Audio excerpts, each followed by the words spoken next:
Jay, so I just want to continue from our conversation earlier. So it's been 17 years now, right, that you were basically the first Indian kid on Epstein's Island. I know, like, the Epstein files were just released. Do you remember any of that experience? No, man. They wiped my shit. It was either that or like when I finally hit shore, I was like kind of unconscious. I'm pretty sure I hit some rocks or something. So I really don't know, but I do get flashbacks. Okay. You know, back when they were saying it, like they got a list, I was like, no, man. Like how big was it? Like Bill Gates' dick. Like, how big was it? You know, I didn't really sleep with Bill Gates like that. I was more of I think they had me like as a handler. Oh, for like I just Hillary? meant like the island size. I mean, I thought you meant like Bill. No. Oh, sorry. Put your mic in a little closer. Yeah, there you go. For sure. So, what was the experience like? Like, describe us to somebody. Man, it's a island life, you know. Like it's a pretty calm, chill, quiet life. Honestly, What's funny? Can you It's stop? hilarious. It's hilarious. Yeah, you know there were a lot of girls, underage girls, but definitely there were some younger boys as well. That's something people don't talk about. Did they look like him? The younger boys? I mean, maybe Racially more or ambiguous, less, Mexican. You know, island boys. Yeah. Yeah, they were really the island boys. The island boys. The notorious I'm an That makes island boy. sense. Yeah. What happened to them, by the way? Wow. What happened to the island boys? Logan Paul almost fucked them up, and I think they fell off after that. So they're not relevant I haven't heard anymore. anything Yeah. recently, but I did hear about the conspiracy where they were on the. I mean, like, it looks like something's up, right? Like Definitely. I mean, I would imagine Bill Gates would like little island boys with tattoos on their face. Like, that would make sense. You don't really make sense. You look like you're clean cut. Like, you're too clean for Man, Bill. I'm too clean, man. I'm not on Yeah. those islands. Shit. Yeah. The last time I was on an island Yeah. was Sri Lanka. No, Sri Lanka? no, I haven't been to Sri Lanka, but I've been to India though. That's our little temptation island. What's up with this new Indian virus? Have you heard about this? No. There's an Indian virus going around. It started. I don't know if you started it at the island or what. No, this is a serious thing though. What? There's an Indian virus. There's no going name for around. it yet. No, Literally it's Indian like virus. no, there is. It's like Nipah or something. NIPAH or Nipples? something. Nipple? No. Oh. It's- Nepal? That's a country, bro. No, I know. Oh. I know Nepal. It's something like that. They're saying it's very deadly. No, when I Nipolonia? think of Indian virus, I think of a virus on my computer that I just can't get off, and they hacked my shit and they took my money. Yeah, Bingo, dude. I had my identity stolen actually. Did you actually? When I came out here to LA, yeah. Really? I had my What identity happened? Stolen. It was crazy, bro. Cap. I did not even know. I was working at a front desk job at a studio in LA, and I was just on the phone a lot, and a lot of the phones that they would get would be, you know, scam callers and that. And I guess I didn't understand to not answer the phones sometimes because it's like a roll of the die. It's like if they're asking too much, you just hang up. But yeah, I found out that my identity was stolen through Covered California. What? I was trying to get insurance, and they're like, "Oh, we just want to verify a few things. Like, do you make over like 40K? You make like over 40K annually?" And I wanted to say yes because I thought I would get some of that, you know. But I was like, no. And they're like, "You live in Torrance?" I was like, "Damn, no, I've never been there." And then yeah, I found out my identity was stolen, which fucked me up, dude. Like, I didn't have health insurance for a whole year. Oh, shit. Wait. So the person who called you, were they Indian? Sometimes, yeah. Most of the time, yeah. I No, but believe it. How did you get your identity stolen? Like, did somebody call you and ask you for all these like private questions? No, honestly, I don't know how it happened, and I think it may have been my fault. I'm only to blame. You know, like I don't know how else they would get my shit. I probably said something, believed them one time. You know, I remember one time I heard. Wait, so you interact with like people who call you on the phone a So lot? check this. So check this out. Check this out. Well, I'm like, Because I speak in Hindi, right? And I fluently. And so, you know how if you're working in a call center and it's like this much space, right? Yeah. So let's say he's fucking with me, right? And I'll just be like, shut the fuck up. And then I'll be like, hey, sir, blah, blah, blah. So I heard this guy do that in Hindi. He's all like, okay. he said, chupre chutia or something like that. Something like that. And Translate that. I clocked that in the moment, and in Hindi, like I went off on him. I was all like, "Quit calling like shut the fuck up, and like I just went off on him. I don't know if I was supposed to do that. I probably not, but yeah, dude, I used to interact with people on the phone when they would call me randomly. And before I was doing comedy, those were like my open mics. And I thought, like, why not? Like, you know, someone's calling me, they're asking me stupid questions. Let me say stupid answers. And I realized after I got my identity stolen, like, I shouldn't do that at all anymore. So you were trying to like just do it for comedy purposes? Just interact with the people? Jokes, man. Like, I'm such a, I think of myself like a silly guy. Like, you know, I'd be making like the silliest jokes. And so when they call me, I would have fun with it, you know? Wow. But then you actually got your identity stolen. And then I got my identity stolen. That's actually crazy. That shit killed that. And then I was like, where are these open mics? And when'd you move here? 2024. From where? Northern California. It's a town in Stockton. Oh, Stockton. Yeah. I basically fit my entire room, pretty much, minus the mattress. I fit my entire room in my car, my mom's car that she gave me, and I drove down here. Oh, shit. Yeah. Nice. You know Nate Diaz? Yeah. Stockton, California, motherfuckers. That's crazy. Yeah, I have, my cousin went to high school with him. They're like best buds. And then he works in the film industry and stuff, so they're like homies. But yeah, I've seen him at like some family parties and stuff like that. He is, What the fuck? he's definitely a character. Did you see him at the island too? Was he ever there? No. No, bro. Nate will fuck you up if you say that, bro. Can I go back to the call center? Because I'm really curious. So what were some questions that you would just ask these people when they were trying to scam you? Or like, what would they ask you and that you would get mad? Yeah, so they would Because they straight up just call you and be like, what's your social security number? Like sometimes they just cut to the bro, chase. You know what they tell us to ask them when we call them. Come on, bro. No, I know, but like I'm curious, like what was your They would ask me my name, you know, just like personal details, like what's your name? Are you married? And then they would slip it in there, you know. It's kind of like when guys would go on a date. And, you know, as men, we want to know, like, hey, what's your body count? So these guys, they didn't really care about the body count. They want to know, like, you know, what's the socials? What's your routing? What's your banking routing number? Yeah, what's the routing number? So I would give them, like, stupid, and I did this when I was much younger, you know. It was just, like, something, pastime. I used to do this shit all the time, too, I'm a weird guy, bro. In college, I used to do this shit all the time. I would answer their calls, and I would fuck with them for, like, an hour. Yeah. Yeah. And I would do it, like, I remember, you know, if I had my brother or, you know, it was my mom, I would be like, give me the phone, and I'll talk to them. And would you give their socials? Once upon a time. Nah. You wouldn't? I wouldn't give them socials. I would give them numbers, but not necessarily, you know, my socials. I thought you'd, like, totally give your mom social security number. But you got so deep into it, bro. So I that feel you might have, like, actually slipped in accurate information. Because you guys so used to doing it. Maybe. They also told me, I don't know if it's marketing, but they did tell me that you can get coverage on your social security number. It's kind of like a protection. Yeah. Right? What? That's a lie. I feel like that's a lie. No, you don't feel it's a lie. Yeah.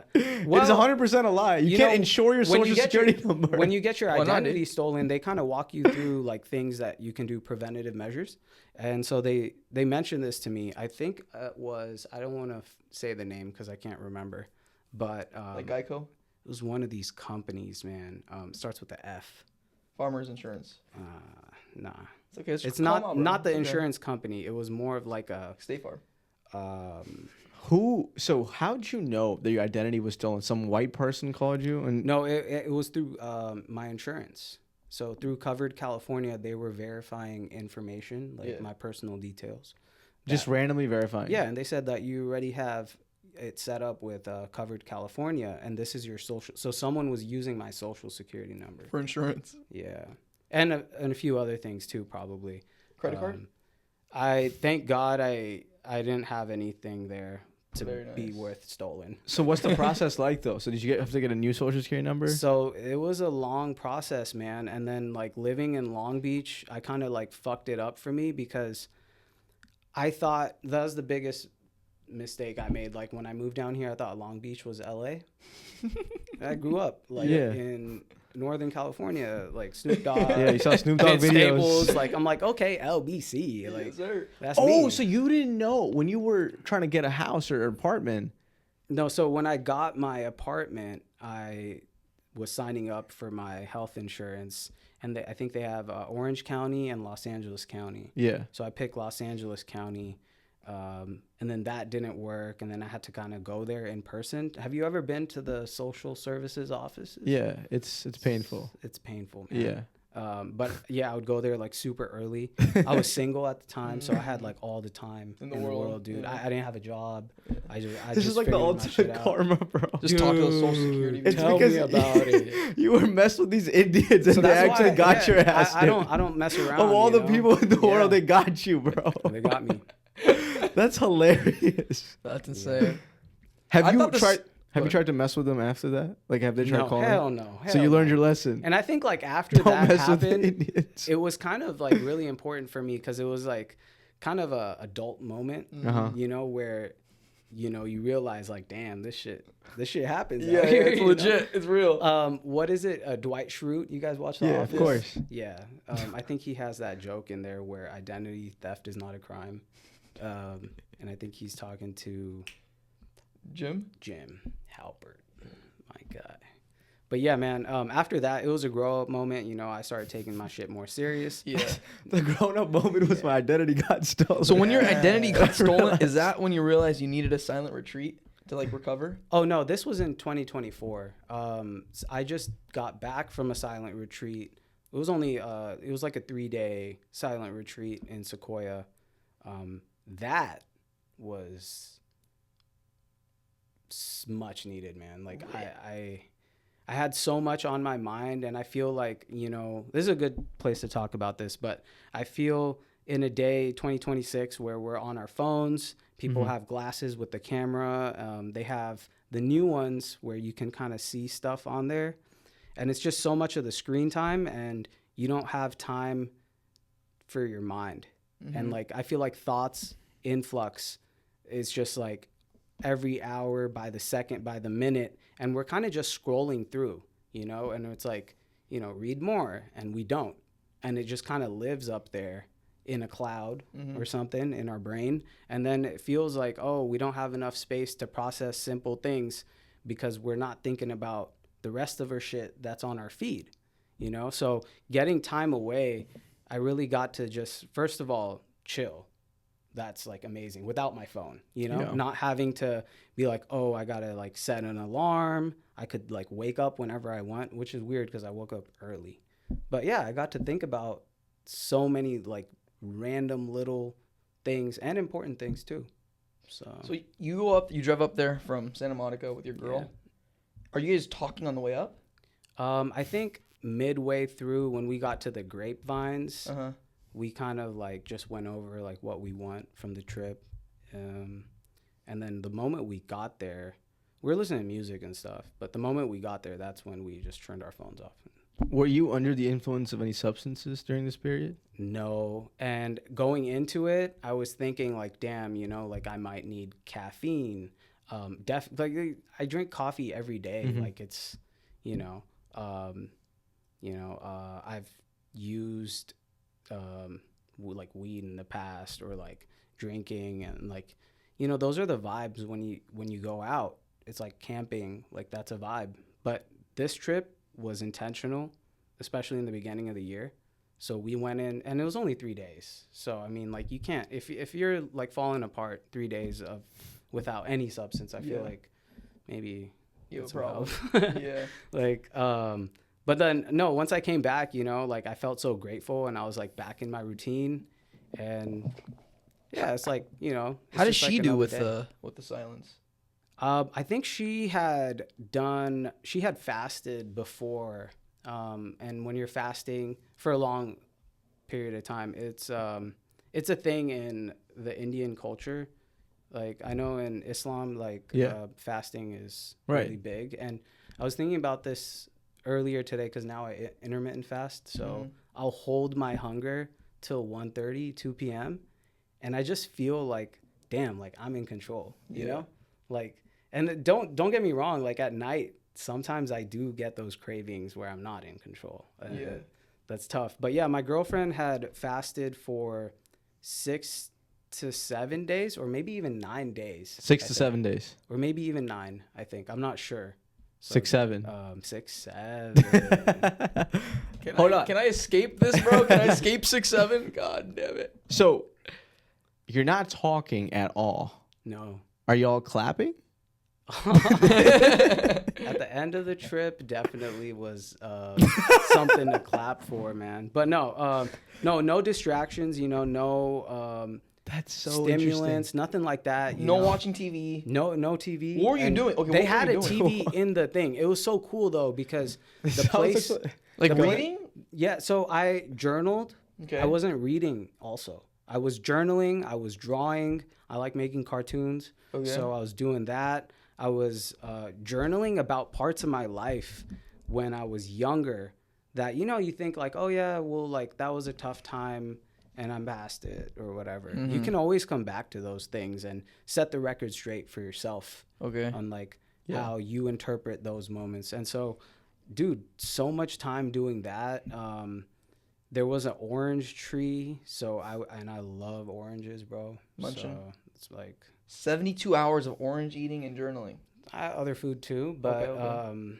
yeah, Other foods. very intentional. I would say a lot of resting too. Okay. You know? Like don't let it fool you. Like It's like I definitely breathing. slept in. I definitely did some breath work, meditations, stuff like that. And Wow. I had done my research prior to Like to going. what to do. Yeah, to what to do. Interesting. There's an article out there on what to do on a silent retreat. That's interesting. There's probably Reddit. Probably. There's Sub- probably like yeah, a subreddit. damn. This Yeah. sounds like a rich people Wow. thing, though. You know what I'm The saying? crazy Like, thing is it's so affordable though, you know? Like you're not using your phone, you're not using Wi-Fi, you're driving there. I mean, if you go with another person, we were talking about this earlier. It's not always easy to find someone who can do that with you. So Yeah. I feel like I'm grateful for that. You didn't have any anxiety not speaking to the other person? Mhm. Wow. I would have a lot of anxiety, just myself, like not speaking at all. Because I'm definitely like a compulsive yapper. Like Yeah. that's how I process things. Yeah, I no, need to I talk feel it it. out. Yeah. Wow. A week before, I had some butterflies. Yeah. A week prior, when it was becoming more real. Like, hey, you know, we're doing this. Told some friends, and they all. It's funny because like everyone's reaction is kind of like the same. Yeah, like, what? Really? Yeah. What? And then it's like I feel everyone should just do it, man. Like you don't need to go to Sequoia, you know. Just go in your closet. No, like, Right? Get back in there. but no, just get some. Everybody- And any time you spend away, like if you can do 24 hours, it is so. It's a way of fasting, but for your mind. Think of it that way. Like For you're the gaze. you're compulsively eating. Yeah. You're compulsively talking. Imagine if you can just not talk and just be. I just got back from a trip, but it was probably the opposite. It was like a compulsive speaking Oh, trip. okay. Yo, Yeah. where did you go again? I went to San Fran and then to Tahoe with some friends. But Okay. I feel like there was no moment spent silent. Yeah, I feel a lot of that out here in LA, There's a which is lot of I'm that, cool bro. with, dude. Yeah, Like yeah. I that's all for me. No, but I get it. You need a breath of fresh air sometimes. Dude, when I was a kid, Yeah. I don't know about you guys. I do want to hear though what kind of kids you were, but I was fucking bouncing off the walls, dude. Yeah, my childhood was intense. So all this stuff feels really cool to me. It's like a new toy, you know? Yeah. Like, oh, have you tried meditating? Have you tried breath work? And first it seems weird. Shout out to being Indian because I feel like it's meant for me. You know, when I hear like some Christian friends have told me in the past that yoga brings out the devil or whatever the fuck. Really? Yeah, and I never understand that. What? I've never heard that. Yeah, it's like Wow. it's a very like it. I've had some Christians tell me. I don't know if it's a popular belief. What, it's like a Jehovah's Witness or Damn, something not really Christian? Jehovah Witness Or like a man, Mormon? knocking on my doors. Sheesh. But yeah, I've had some Mormon friends too. They're interesting. But no, yeah, I've heard this, and honestly, I felt kind of offended because it's like, yo, Yeah. like that's my like ancestors. Your heritage. You know? It's your religion. And part also of it. when I stretch, you play cricket. Yeah. Do you play any sports? All right, now golf. Yeah, Golf. actually. Okay, Doesn't that count. Doesn't count. Yeah. You guys could both go suck an ass. If you could run Okay. in golf, if you had to run from the next hole to the other one, No, none of them will be able to. nah. I can't. I mean, if you guys want to go, you know, you No, can go but stretching You can go is- behind the ninth hole and like get your business done together if you But want. you guys stretch for golf too. Absolutely. Yeah, shoulder stretches definitely. Yeah. Yeah, bro. But stretching is very soothing. Calling golf a sport is a stretch. 100%. Yeah, 100%. That's the greatest stretch of all time, actually. Calling golf is. I'm sorry, bro. I'm so It's just the anti truth. golf. You guys are so like high I'm not school. anti you though. You're No, dope. it's okay, bro. You We're guys are so like high reality. schoolers. Like I would hear this all the time in high school, and then people grow up. But I don't think you guys have grown up yet. It's okay, bro. It's okay. It's probably like the brown thing in you. I was talking to my girl, and No worries, this bro. was funny on the way back from Sequoia. We were just when we finally left, we were just talking about like our experience a little bit. Yeah. Talked about some random things, and we talked about golf. Yeah, I'm sure you did. Because we saw like a golf Course. park range. Park. What is it? Like Golf course, yeah. course. A course like to actually play golf or to like hit golf the balls? course, Yeah. course. Yeah. So she said someone in her high school was like, super serious about golf. Yeah. Talking about how it's a sport, and she said it doesn't make you sweat. And she's like, well, when I'm out there, and the heat. And I'm sweating, and it's like you're just standing in the sun. Like if I'm standing in, like those guys, It's a walking activity. guys created in by Santa rich people. Monica, Yeah. like downtown Santa Monica, that just stand there with the sign. Like, is that a sport? You definitely. I know it sounds weird, but you definitely break a sweat. Yeah, I've No gone doubt. golfing like maybe once or twice when I was much younger. So. Golfing is a walking activity. Well, the thing with created by golfing, rich people. the thing with golfing is it takes 6 hours. So like maybe it doesn't seem like you're doing much, but for over the course of 6 hours, cricket's like fucking 14 hours, 14 times a day. It's So- not that, but it's the greatest sport in the world, cricket. But no, stretching Cricket is is definitely not the greatest, but It's like a It's an opinion, combination bro. of It's golf definitely- and baseball. it's definitely an opinion, bro. Cricket? golf. No, Because like no. the bat, the Actually, okay, right? yeah. So a lot of like people who bat in cricket, they do use like the golf club just for practice purposes, because it's like it's like All opinions are valid. You should lift your mic. Yours a bit, is bro. invalid. Yeah, you should definitely lift your mic. Yours is invalid. I would Golf. lift it a lot more if I were you. Are you serious? Yeah, bro, it's low. It's like below your chin. Yeah, it's fine. But no, man. No, lift it, bro. Lift it. I'm serious. like this. Yeah, yeah. No, it's Like always been like this. No, bro, not below your chin. Okay, right here. There you go. I Yeah, love your there you guys' go. chemistry. It's He's trying to be somebody he's not right now. This is very new to me. Matthew Gutierrez. I'm definitely myself. every day you become a little bit more of someone else, even on a cellular level. Isn't that amazing? Like Are you your fucking with me cells or are are, you serious? this is real shit. Like your cells are constantly like dying and regenerating. every 7 years. I I've think heard that. it's at the end of 7 years. That's when because- it's like a full loop. Yeah. Well, you've heard the whole taste bud thing, right? Like maybe. your taste buds reignite every 7 years. yeah. So yeah. they refresh pretty much. Like for fact, I started liking mustard like 6 or 7 years ago. I fucking hated mustard when I was a kid. I did not like mushrooms. I love mushrooms. I love mushrooms. So many things that I just all of a sudden I was like, whoa, I actually dig this. Only thing I haven't been able to grow on is seafood. Can't do Oh, seafood. Okay. Yeah. So no sushi. No, I wish, dude. Like I've had a roll. But you like the Japanese food when we went there. But not any seafood. Jenish, our other boy, he gave me some. What was it? Remember we were in Canada and he gave me like one of those rolls of like the California roll? No, it was a spicy roll with like crispy stuff on there. It was eel inside, Oh, that's and that was the only Kinda thing weird. I was not like vomiting. I usually yak when I have any seafood, if I have oyster, anything like that. But that was the only one where I was like, okay, like I wouldn't intentionally go out and eat this, but if it was there, I would eat it. Yeah. Yeah, I know people have allergies to seafood. That's a seafood diet, man. Yeah.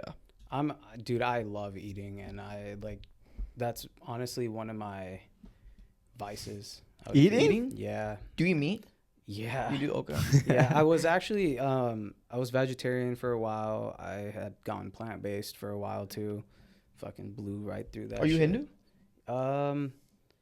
I wouldn't identify as Hindu. I would Okay. definitely say I'm spiritual. Okay. But Oh like, my yeah, God. my family is Hindu, so Yeah. Respect it, bro. No, I respect it. I don't. Respect it, bro. You know why I say spiritual? Yeah, 'Cause, that's the thing. What does spiritual mean, spiritual bro? is like I respect your What is that? religion. Yeah. I respect my Yeah, religion. please respect them, bro. No, I respect- respect all religions, Yeah. but define spiritual. bro. I'm Because getting it's like a lot like Islam, bro. Like I feel like Islam is very, Yeah, very bro. spiritual. yeah, You know, but I feel like y'all most- so spiritual. I know so much about Islam, like weird glazing shit. me. like, Thank you, bro. I already He know. insulted you and you're glazing him. he got the jinn spirit in him right now. You know, he's going.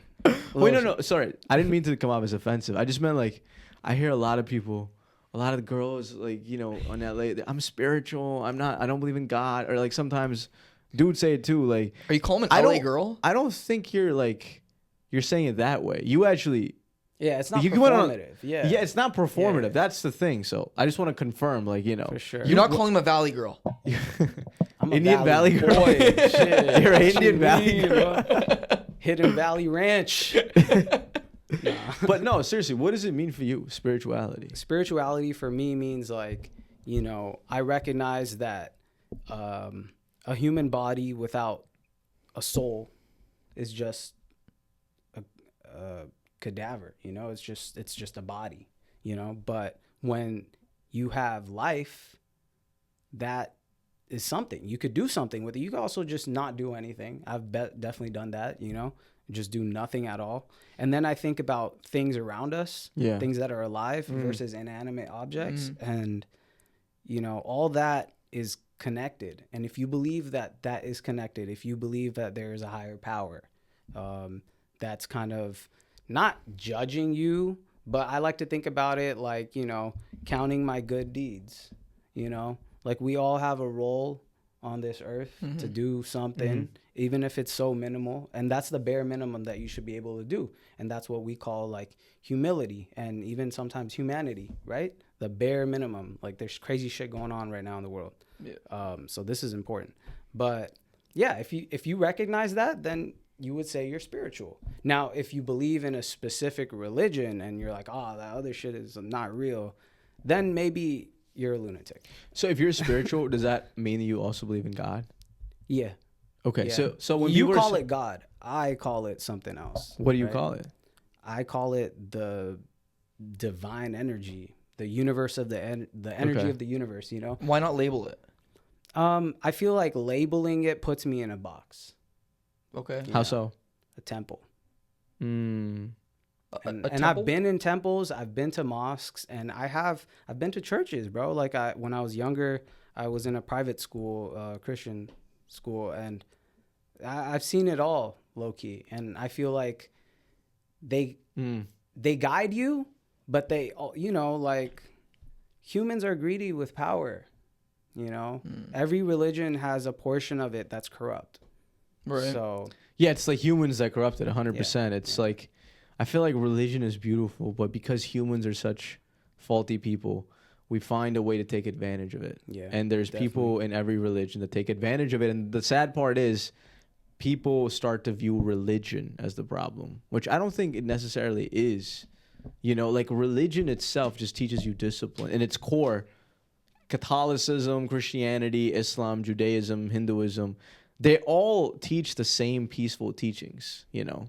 Love. They're all teaching you love everybody, you know. Respect that there's a God, fulfill the rights of the people around you. But when people say spiritual, you're saying they are identifying and believing in something bigger than themselves. of course, So they are saying there is a creator then, sure, in a Yeah. way. Okay. yeah. Do you think you're more connected to the creator after not identifying with like any specific religion? Do you think that helped your journey to recognize the creator? Yeah, I guess so, because like that's where I'm at right now, you Mhm. know, and I feel that right now.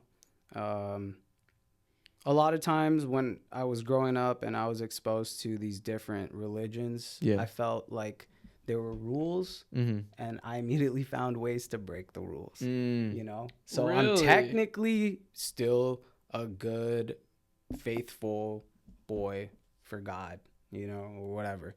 And now that I'm older, I just kind of look at it as like all of this together, and I'm like, what are the general principles? You know, for some youth, I think religion is important. Why not? You know, it's For youth only. for all youth, I think, and all religions are important, I think. But what do you mean by like youth? That's what I mean. Like kids? Yeah. No adults? It's not important for adults. I mean, like, if you kind of get a dose of it when you're younger, it kind of stays with you. And that is what you end up following. Maybe not 100%, but, you know, there are days where I'll do little things, you know, and I'll think about it in the light of Islam or Hinduism, you know. Really? Yeah, definitely Oh, Buddhism, shit. right? I love like that Buddhist philosophy. Zen Buddhism? Yeah. Have you know the story of Siddhartha, Buddha, I've heard, but Gautama yeah, Siddhartha? no. Like loosely, yeah. Tell us. It's beautiful. So he basically his dad is a king, right out there in that Middle Asia area. Like Myanmar area. Yeah, Yeah. like that area. It is kind of by India and Bangladesh. And Yeah, all yeah. that. Southeast Asia. Yeah, and so he has a kingdom, and he meets this sage. I'm really getting into it. This fact may not be there if he meets the sage, but from what I know, he meets the sage, and the sage tells him like, "Hey, you're gonna have a son, but he's not gonna be the son that you want. He's not gonna fulfill the destiny of being your heir to the throne." And he's excited, but then he's also kind of like disappointed that he gave him good news, but then it was also like, what? So within his kingdom, he builds kind of a little kingdom outside the palace just for his son to experience life up until I think he's maybe 18, maybe 21, somewhere around there. And he experiences his entire life without seeing any illness, any sickness, any sadness, nothing. And finally, his dad arranges his marriage. He has a kid, and he's with his kid, and he tells his dad, "Hey, we want to go outside of the walls and experience the city, the kingdom, the real kingdom." So they do that, and he notices some people who are kind of malnourished on the streets, begging, sadness. There's one guy dying, whatever. And this really has an effect on him. He comes back, and that night he leaves and he flees. He leaves his wife, his kid, his parents, and he goes and I think he meditates under a tree. And then the story of him begins. Like he starts getting his enlightenment and starts understanding what life essentially is, like without the material, without all the extra fluff. And yeah, that's a story, man. It's definitely a little bit more. I can't tell you like verbatim. I don't. But have that's the Buddha. That's a Buddha story. Man. Well, he kind of leaves the glitz and the glory of being a king's son, right? And he tries to discover everything on his own by being a nobody, like starting from the very bottom and then climbing up the ladder. Yeah. And I think he would go door to door and ask for food, not money, but just like food. And that's the only food he would eat. Interesting. And I'm sure you guys have like done your own kind of work of meditating and just like something. Nah. No? But I don't know if you have, but it's like, go ahead. I pray. So I Okay. think that's meditation. It definitely feels like it. Because like if you look at the way Muslims pray, it's literally yoga. It's like we're literally in like positions that people in yoga do. And I try my best to do it 5 times a day. So it's hard though to focus. Because if you're truly saying the prayers 5 times a day and you're focused, you're locked in, you'll feel so much better. I agree with you. So I feel like with meditation, the hardest part, and I've tried to meditate before, of course, it's hard to lock in and focus because you're distracted by the world. And in the beginning, you're like, what am I doing? It's like the thing with anything, when you first start doing something, you're like, oh, I'm not good at this, or this is not meant to be, or, what is this weird thing? Why am I doing this? But if you keep at it, you improve, you learn different things like breath work, etc. I took like a class in college only for a day.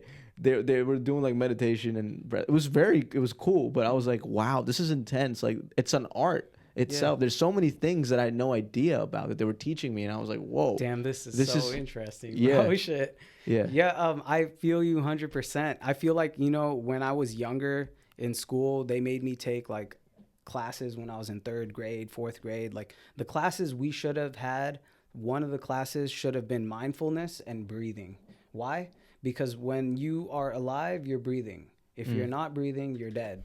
So then when you're stressed, when you get angry, when you have a test and you realize you just fucked up on X amount of answers on the test and you only have 3 minutes left and what to do, or should I freak out? Most people freak out. Why? Because they don't understand the concept of breathing. They don't think that, oh shit, Like right now I'm feeling stressed. Maybe I should take a deep breath. No one has ever told them that, right? And we kind of neglect breathing if you think about it, because there's so many times throughout the day where breathing is important. You play cricket. I mean, you golf. Breathing is Don't just even as don't even important. put that in the same sentence. Yeah, man. What I do is 100 times harder than what he does. No, but that's so true, Even bro. working out, yeah. Like if you breathe It's so correctly true. when you work out, you have a better workout versus when you're in there just. It's helped me, bro. Anytime I'm playing cricket in games and I'm trying to bowl fast, I take a deep breath in the middle of the game. Like I'm taking deep breaths and it's calming. You do it's like so, box breathing? huh? Box breathing? What does that mean? I think it's like you inhale for 4 seconds, you hold for 4 seconds, exhale for 4 seconds. I just take hold. one deep breath, bro. I'm just Okay. like, yeah. Hey, good But enough. I do hold it. Oh, that helps a lot. I've tried doing that. So I go under when I swim, like I go underwater and just like see how long I can survive. Yeah. It's not something I do regularly, but you know, like it's I think it's important when you're doing breathing work. I don't know anything about this, but like to hold it and then release it to test. You're basically Yeah, to test edging yourself. with your Right. breath. Yeah. You're edging. With your breath. Whoa. I thought you said hedging. Edging. Edging. Yeah. No, Because I wouldn't say that. Hold on a second. Hold on a second. No, hear me out. I'm hear me locked out. in. You agreed, bro. It's okay. You No, agree, I thought yeah. you said hedging. I thought hedging against your life or something. I was like, technically, yeah. Nah, you're edging, you know, like you're controlling your breath, you know, because for my fellow guys out there, when you get aroused, you know, and you nut a little too early, like, you know, it's kind of a sad thing. It makes you feel bad about yourself. Yeah. And Speak for yourself. pun intended, it's all in the same breath, but you know, when you lose your cool, when you get angry and, you know, you're playing a sport and someone says something and you go Russell Westbrook on them, like, you know, that is you out of control. You know, when, you know, you're putting in work, right, with your girl and you keep putting in that work, it pays off. Or What are you saying? if you don't have control over Take lessons your- from Jay, bro. yeah, if you don't have control over your manlyhood, dude, then you're a mess. You know, if you don't have I'm control, definitely a mess. You're a Yeah. mess, if you don't have control over your breath, then you're a mess, just like as a human being. I think. Wow. Wait. Okay. So if somebody's actually trying to get into this, what's the first thing you recommend? 20 minutes of just silence. Yeah, meditate for 20 minutes. That's the advice I got, at least. So Wait. So why? So I'm actually interested in learning about this. So why is silence important to breath work? I think they kind of go in hand with each other. You know, if you're silent enough, you can hear yourself breathe. But if you're always talking, and even when you're alone, if you're constantly doing something else, then you're never going to really pay attention to your breath.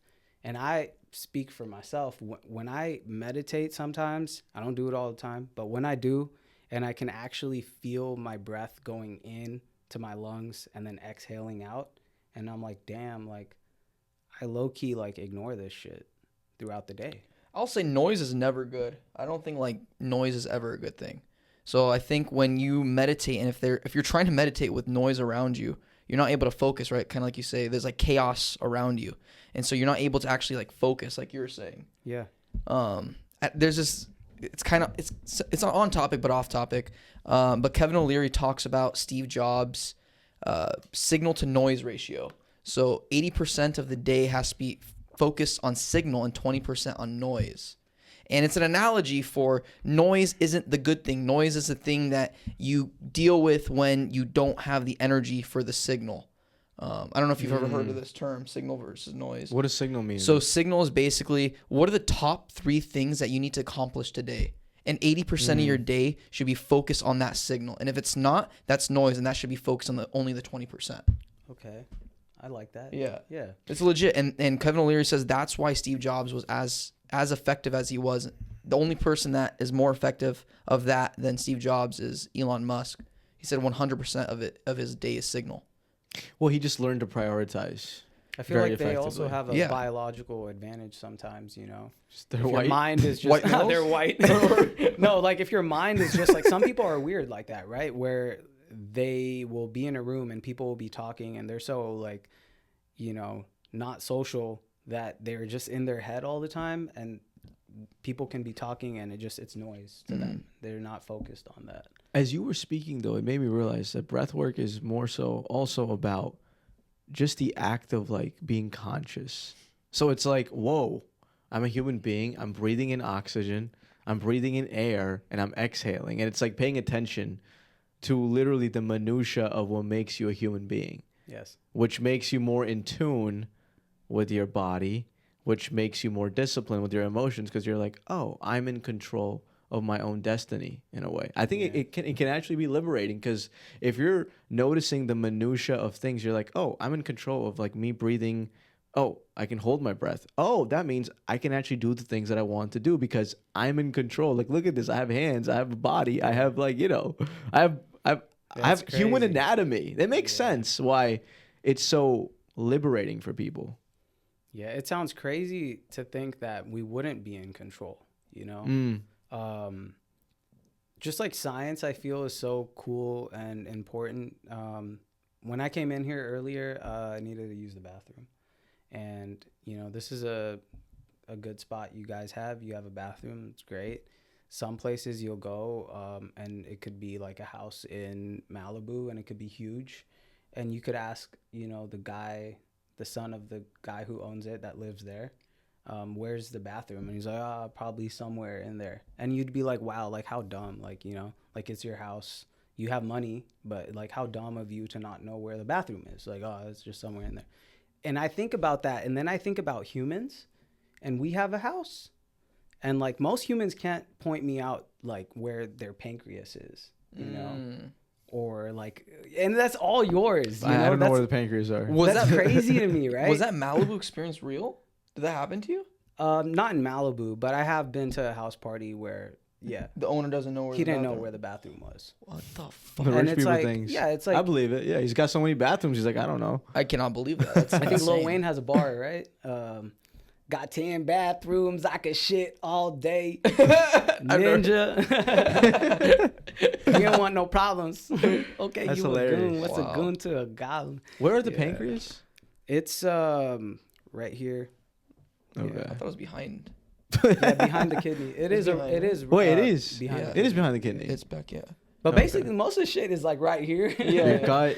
But Okay. but like no, and so that is just like a little specific thing, right? But breathing, like if you're so oblivious to breathing, and that's what's crazy, man. Like I was at once upon a time, like I was oblivious to the fact that like, and I think a lot of things shifted my perspective when my dad passed away. That was like in 2019, and that's what brought me here ultimately. Otherwise I was just like, brown boy starter pack. So, yeah. How did you deal with that loss? I think all loss that you have, it's part of your existence and your journey, and it's something that you're constantly gonna deal with. It just different levels of it. You unpack it, and then you try to fold it, and then you unpack that, and then you fold that again, and try to see if it can fit in your life with everything else that you have. And you have to make space for it, and you have to take from it too sometimes. I do think of it as like a wardrobe. All the experiences that you have, that's like, oh, that's my depression jacket, but it go hard with like the happy shoes.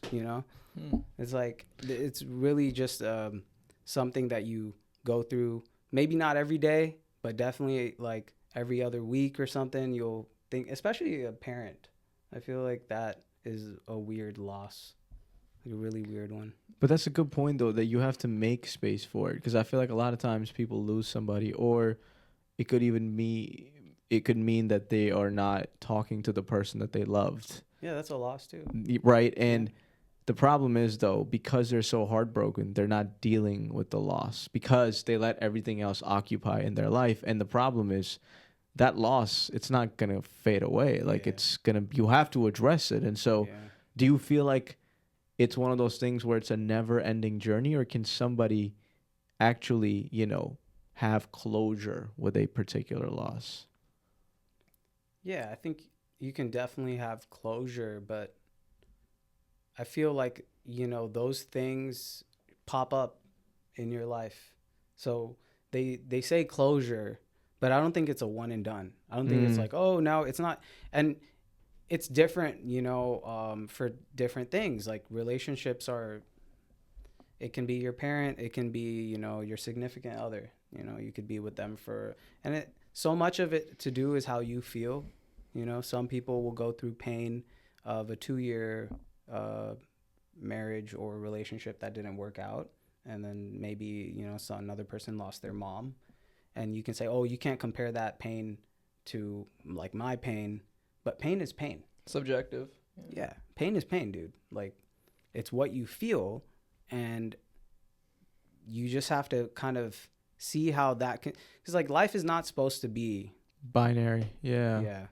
And so I think of humans as, like, very multidimensional. And what we experience is very multidimensional.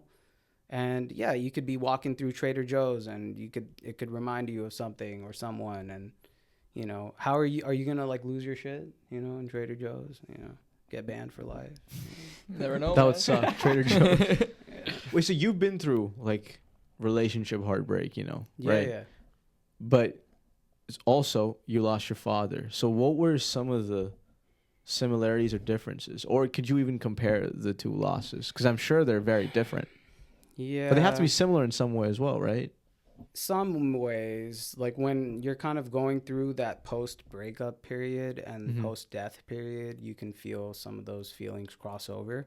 But I feel like, with me, like I had a great relationship with my dad. So losing him versus, an ex from the past, I'm not really thinking about the ex anymore. Maybe not even remember a name or certain details, but with my dad, I'm like constantly making like connections and stuff. So there is a sense of depth that is different. Way different, right?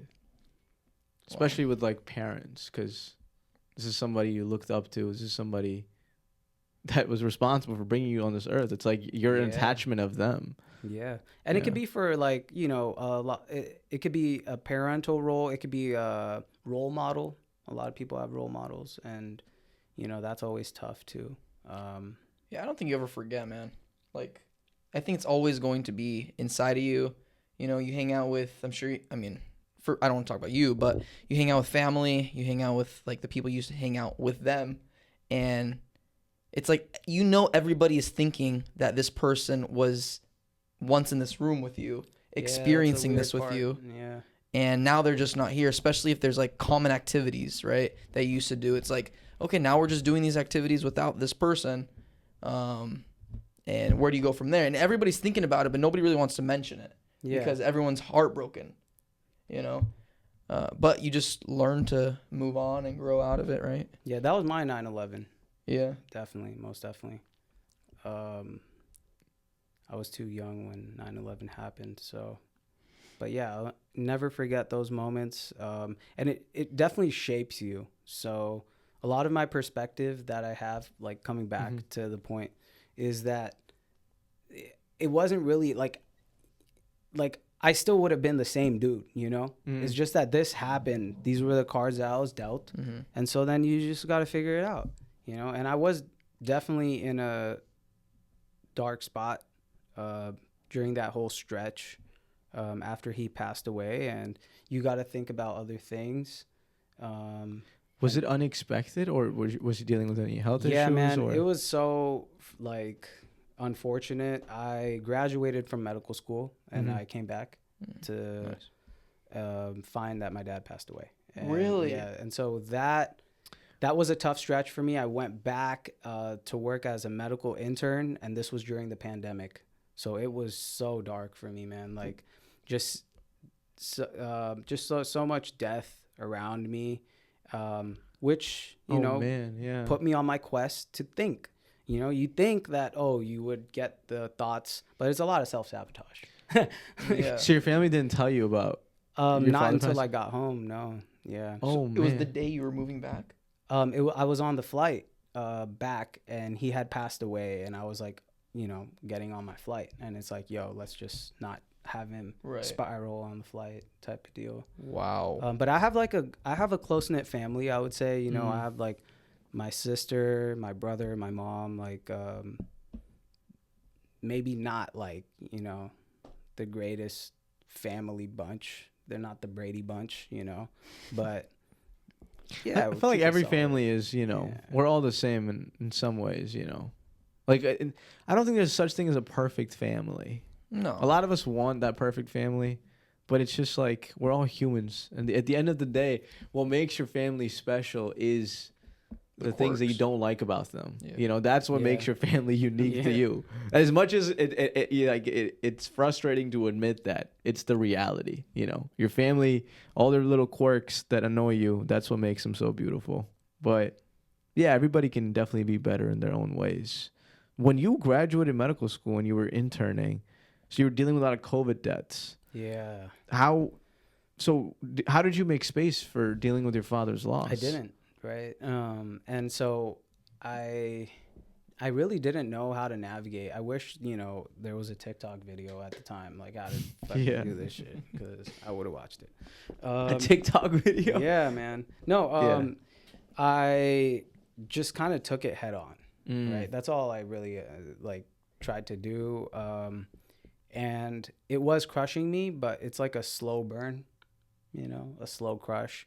And like over time, I realized I was in a hole kind of self-sabotage, you know, just unhappy with my life, the people around me. I wanted some meaning and purpose to my life. And yeah, so, you know, I had to really get out of that environment, come back home, you know. That's why family is important, you know.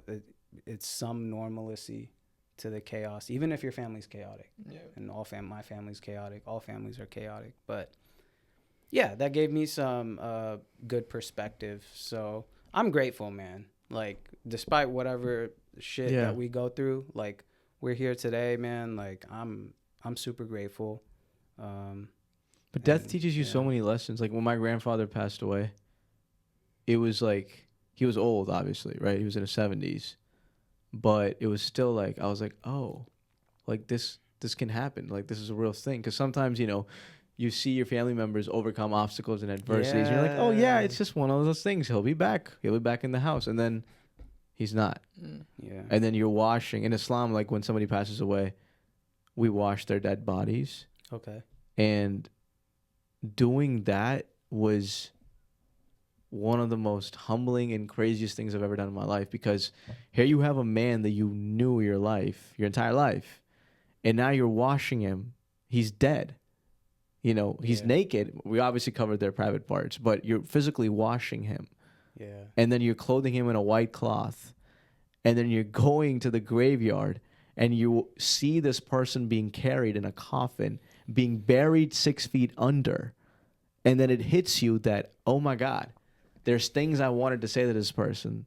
There's things that I wanted to ask him that I never could, because I was like, I'll see him tomorrow. I'll see him over the weekend. I'll see him, you know, when I see him. And there's a saying that Will Smith says. I don't like Will Smith that much, but he says he has this one rule in his life. If he really loves somebody and they matter to him, he always hugs them before leaving, because you just never know, just in case. And like, I've tried my best to do that. Whenever I get in a fight with any family member or like somebody that I really love, I'm like, no matter what, hug them, kiss them. Yeah. Make it the last time, because you never know. And you cannot live with the regret. It's hard. You'd rather be like, okay, I fought with them, but at least I hugged them, and that was the last moment. It was me and him together physically, you know, we shared our love, and that was the last memory. As opposed to like, you know, you just never know about life. It's crazy, man. It's like anything can happen at any point. Nothing is guaranteed. Like we could die on our way back to the house. Anything could happen, bro. It's actually insane, the concept of death. This is getting very dark now. No, but I've been thinking a lot about that, man. Whenever like I think it's encouraging in a way, because everybody's chapter is going to come to a close. It's the one thing that's guaranteed to every human, death. Yeah. You know, doesn't matter who you are, where you come from, what you look like, where you live, you're going to die. And so might as well make the most of it, you know. That part. I feel that, man. Yeah, I mean, if this is what I like to think about, like myself, my last name is actually longer. It's not Ranch, is it? It's actually Ranchod, which is a name of Krishna. Yeah. Ranchordas. Yeah, so that's from the movie Three Idiots. 3 Idiots, yeah. Which is crazy because like I've had so many Ranchodas, Chamadas, Jancher. Rancho. Like, Rancho, dude. yeah. But so much of that. No, but ranch, it's easier. I don't have to spend like, an extra 2 minutes hovering around that and explaining and whatever. But I really love ranch because ranch is A great sauce. Right? And in life we have like, sometimes people are like, oh, you got the juice, you got the sauce, but juice is good. It's refreshing, nourishing, but how long does juice last, versus a condiment, right, in your fridge? So when you think about juice versus the sauce, there's longevity in sauce. Sauce is different. It's not juice. You mean Jews or?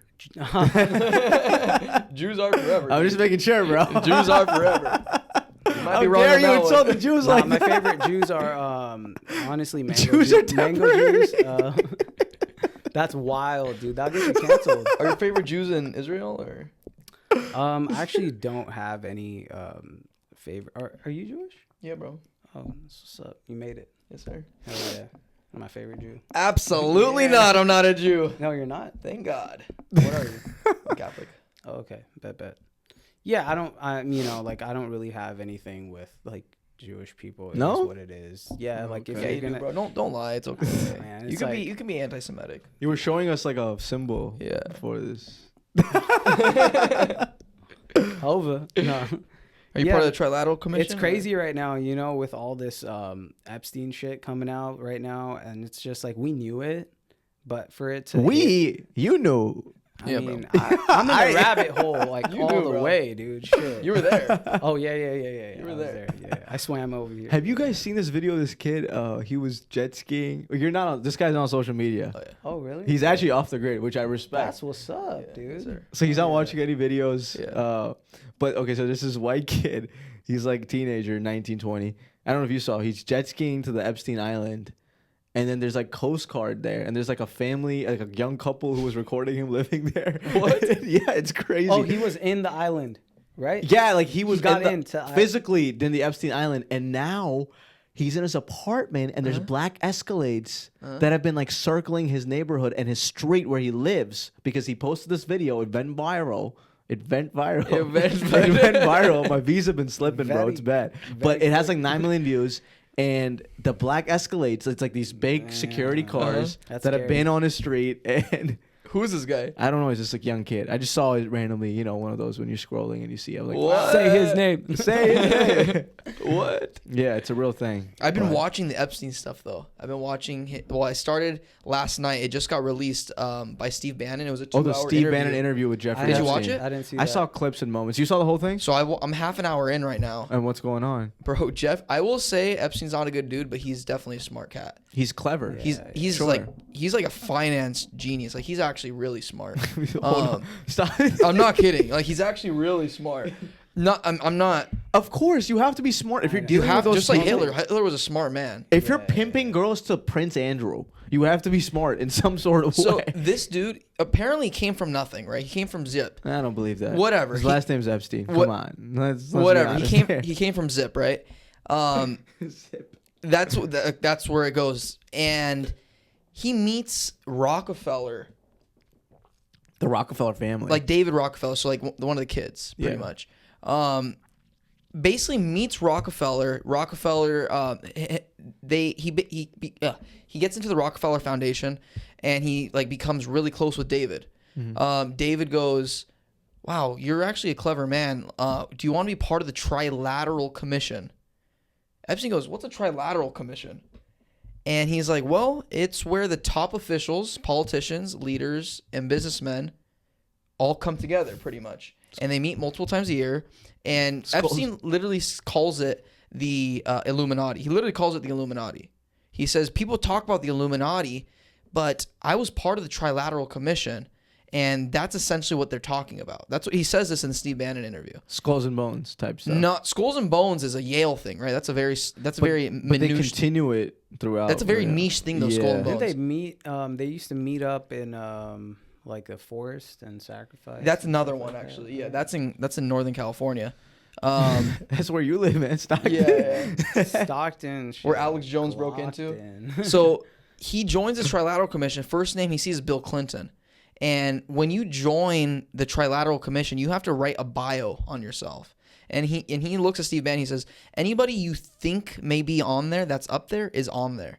So it's all the top businessmen, like all the top CEOs, scientists, like Nobel Prize winning scientists. Einstein. Einsteinium. It was 1979 that it was developed, so not quite there, buddy. Damn. But like all the top guys, and that's kind of where I left off. But he said a major point of conversation was inflation to them. That was like one of the top Makes sense. conversations. Money. But it's interesting. No, inflation. Why inflation? Why not? How do we make more money, or how do we? It's how is the world dealing with money becoming less and less, pretty much. What year was this interview done? I think it was 2019. Wasn't Steve also on the 2018. Epstein Island? Didn't he also Who? go to the Epstein Island? Steve Bannon? I don't know about that. Yeah, I'm not sure, but I did hear Elon was like I saw a post about Elon begged him apparently To go, yeah, I saw that. to get an invite, and It was he an said email. no. I've been reading a lot of articles on Wait, this wait, shit. actually? Yeah. Yeah. Elon Musk begged Jeffrey Epstein? Yeah, 2013. But he got the cripple. He got Stephen Hawking to come through, but he didn't let him Yeah. come through. Not Iron Man. Well, Jeffrey told Elon, he was like, absolutely, bro. You can come anytime. For you can come anytime. And he says, and Elon's like, when's the best time to come? He said, I want the wildest party. That's what he literally says. I want the wildest event. And Jeffrey says, well, if you want the wildest event, come between this date and this date. Any day will be good. That's crazy. It's crazy, bro. That's It's crazy. actually crazy. It's very clear that all the rich and powerful people knew exactly what Epstein did. Yeah. And Nobody they did didn't give shit a about it. They didn't give a shit until it broke out, and then everybody's like, "Oh, I was just in an email exchange. I wasn't actually there." Like Melinda with Bill Gates. You hear about that shit? No, what's going on with her? Pop a Molly in. How do you know all this without being on social Crazy media? shit, bro. No, I've been reading a lot of articles. Oh, okay. Like every morning, my morning shit, I'm reading articles. But no, hold on a second. on So, Threads? Bill and Melinda got divorced because Bill had a contract in his marriage that he was allowed to see his ex every summer, I right? don't know So it's about deeper this. than that. Yeah. What's This is what's- before the Epstein stuff, right? When that happened. So none of that was released. But that's actually true. It's true, right? But there was another portion of it where Bill was paying Epstein for a Russian prostitute. Oh, yeah, I An heard about underage this. Russian prostitute. What? And Melinda said she basically confirmed this and said, I'm not going to answer any questions. If you have any specifics, you should be asking my ex-husband. Yeah. Apparently, he passed something to her, and then she needed it was a STD or something. Yeah, he got And so chlamydia. He was asking Epstein. He's if- trying to fix all these crises in Got like Africa. crazy, chlamydia, bro. right? Dude got Crazy, chlamydia right? from a Russian Fucking insane. prostitute. Richest man in the world can't even fucking wrap his shit. Are you serious? Wild, dude. But it And was with an underage girl. So then he tried That's to, from my understanding. he tried to put the medication in his wife's drink, and he was asking. There's emails where he's asking Epstein, "Can you get me the meds so I can put it in my wife's drink without her knowing?" Which is wild. Crazy, bro. There's some Right. crazy stuff. And so apparently, What? I don't know, like the Bill FBI Gates? released these, so it's It was apparently definitely a true. prostitute. That I know for sure. It was definitely a prostitute. Bro, I think all these rich people just need to convert to Islam, bro. Like these, what's happening with rich and powerful people just being power hungry? What's happening is I don't understand these why, rich people become But as why? successful as they are because they do dirty deeds. But bro. why underage girls? You can get any girl you want. You're Bill Gates. But that's the thing, bro. The devil goes in different ways, right? So the devil infiltrates your mind. Yeah, And it's why a really Russian sickening. girl, too? Yeah, it's weird. Russians are hot. Yeah, it's weird. It is definitely weird, bro. But Not if they're under 18. 100%, dude. These guys are like, they're consuming each other, right? So when you're in the richest men in the world, you're hanging out with other richest men in the world. And like, what's that guy's name? Dan Pena says, you are the equivalent of the Yeah. top 5 people around you. right? Okay. The closest 5 people around you. Company And too. exactly. So when you're at that level, you're 100% dealing with dirty people. Yeah. Dude, when you're a billionaire, what else is there to do? You already own the world. You own anything you want. So the only thing that there isn't, you're not able to do is the things that are illegal. And I think it's a, you know, it's a nod to their ego. Like, how many rules can you break? Exactly. And get away with. Yeah. And when we look at Epstein, you know, people say he's still alive. He could be. Shit. After all this stuff that I hear. I wouldn't doubt it, dude. Shit. I wouldn't doubt it. No, I think what I think is he's definitely dead, but He didn't commit suicide. no way. Absolutely not, bro. Yeah. There's no way. That's not feel- even a conspiracy. Yeah, that like is- no way. He just magically killed I feel himself. like he's probably alive because he had so much dirt on everyone. But how do you escape prison? Because we definitely know. Bro. They said Of that caliber? You can do they said anything. the camera went out for 2 minutes. It went out. Yeah. Like, So that doesn't technically even he happen, could, right? but I don't think he. I don't know. I think, honestly, that's very plausible that he's actually still alive because if you think about it, like, in details, Watch him be on the island. His- like, who's checking? Right? Except the one dude. They're your trying to get him. boy's He's like calling. He's like, Bro. someone's on the property right now. But if That's the one place you're not looking for Epstein is the Epstein Island right now. they definitely infiltrated the island, though. They did. Who's they? Like the FBI. The feds. Yeah, Yeah. the feds. But who's to say the feds are not colluding with Jeffrey Epstein? Because the Some president of the probably United are. States spent a lot of time with Jeffrey Epstein. Cash Patel's definitely up there, dude. By the way, did you see the Grammys? No. No. Did you see that joke Trevor Noah did? I think I did see saw that. clips. What, yeah. What's the joke? I think it was a Nicki Minaj joke he made. Yeah, he said, well, he says a couple things, but he said about Trump, he said, thank God Nicki Minaj isn't here because Cardi B would have flipped a switch or something like that. She's too busy with the Trumpers. He said something along those lines. But he said something about Epstein and him, like, you know.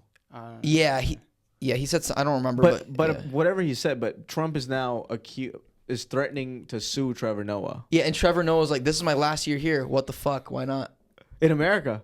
Huh? No, Oh, doing he's the at the Grammys. Grammys, yes, he's like, I don't Hey, care. do you guys know people that are actually actively leaving America? I know one person Apparently, today. it's not the place to be. You do? You met somebody today? Well, it's not. So I know today- one person too. But I know some people. So this person was saying that they're actively looking into going to either Uruguay or Prague. Uruguay because it's like it's forced democracy. So if you don't vote, you go to jail. You can get your citizenship within a couple of months. The barometer to have a citizenship is like $2,000. There's healthcare. It's a good standard of living, etc. Uruguay is a very dangerous place. most of these places are pretty dangerous. I mean, we got our own dangers, but It doesn't get any better than America, in my opinion. No, If you're an American citizen, you won the lottery. Congratulations. financially doesn't get better. It doesn't get better. Even the standard of living in America, Yeah. the opportunities you have is insane. okay. In my opinion, humbly speaking, as an American citizen, American citizen. I hear you, but I've been to France once, and I remember on my flight, I was sitting next to like an older lady, and she was telling, old people love to talk, you know. Yeah. And she was telling me about how she lives outside in France in a small town called Bordeaux, and so much of their food is natural, the cheese, the grains, and then I see what we have here. I think last year they banned Red 40, Yeah. but then this year they came out with like Red 41, 42, 40. But Actually? I mean, like they could, right? What is natural flavors?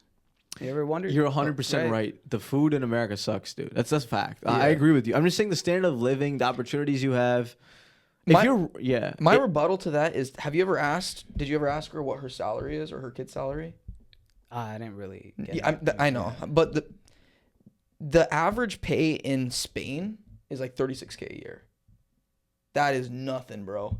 36K on the dollar or the euro. like KUS. Okay. Yeah. So like that is equivalent to 36,000. What is their a cost year. of living? It's not cheap, bro. I stayed there for a month this last summer. You were in Italy? I was in all Europe. I visited 9 countries. Oh, sweet. But my girl was in Spain for a study abroad, so that was like my home base. And we were in a small town on the outskirts called Avila. And you think like, okay, it must be cheaper because everybody's going out and doing this, but it's actually not, dude. Like the food is as expensive as U.S. food. What I will say is here is probably the rent. The rent is like $1,000 a month. But if you think about it, that's like a third of your pay. If you're making $36,000 and you're paying over about $1,000 for your rent, a third is a lot. You know what I mean?